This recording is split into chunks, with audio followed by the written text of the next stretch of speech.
Welcome back to today in chapter 6.1 properties of parallel lines. We have three properties that we have to know about parallel and perpendicular lines. So if two straight lines are parallel to each other, let's say M is parallel to X and X is parallel to N. So we can say that M is parallel to N. That means the first one will be parallel to the third one. The second property, it says that if two straight lines are perpendicular to a third one. So I have got M is perpendicular to the X and N is perpendicular to the X. At that point, they will be parallel to each other. So the red ones, M and N, will be parallel to each other. The third property, it says that if two straight lines are parallel, then every straight line perpendicular to one. So let's say M and N, they're parallel to each other. The red ones are parallel to each other.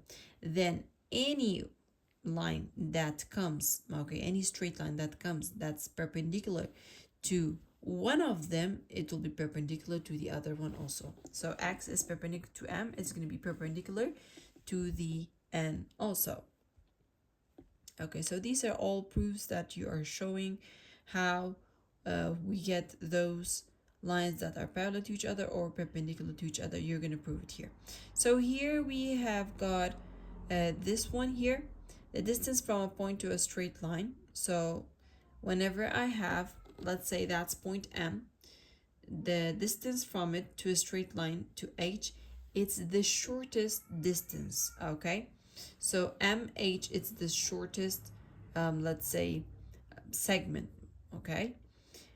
And also we can say that it's also perpendicular, so that you see that square there, okay? The square here, MH is perpendicular to the line, okay? I can say to the line NS, to the line XA, XY, okay? It's perpendicular and it's the shortest of them all.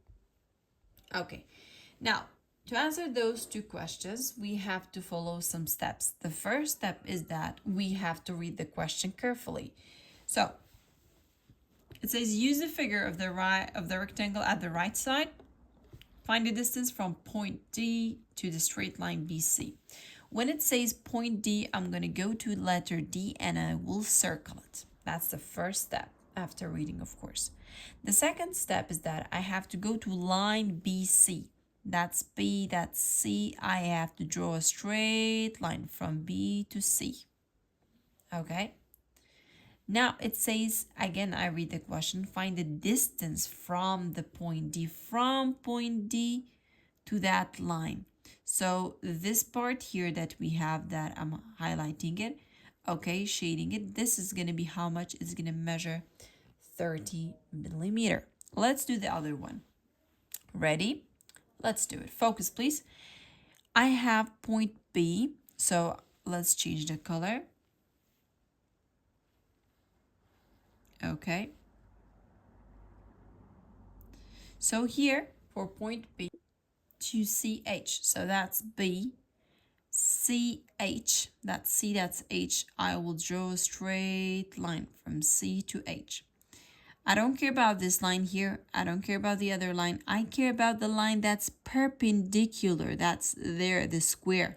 Okay, so whenever I see a straight line that's perpendicular, that makes a 90 degree, okay, this is directly going to be the measure of my distance. So it's going to be how much? Is it going to be 26 millimeters. Now for this question here, the distance from M to LD, okay, we circle M, straight line from L to D, okay, and the distance from M to that line, it will make this, which is 24 millimeters. So this one, it's 24 millimeters. Okay. The other question that we have the distance from D to MH. So that's D, that's M, and H. It will be the measure here all this way along. So it's going to be 23 plus 12. Okay, those two.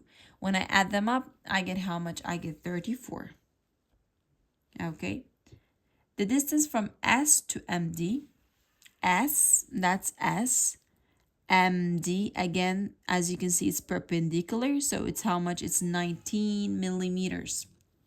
And the last one, the distance from M to SR, M to S, and that's R.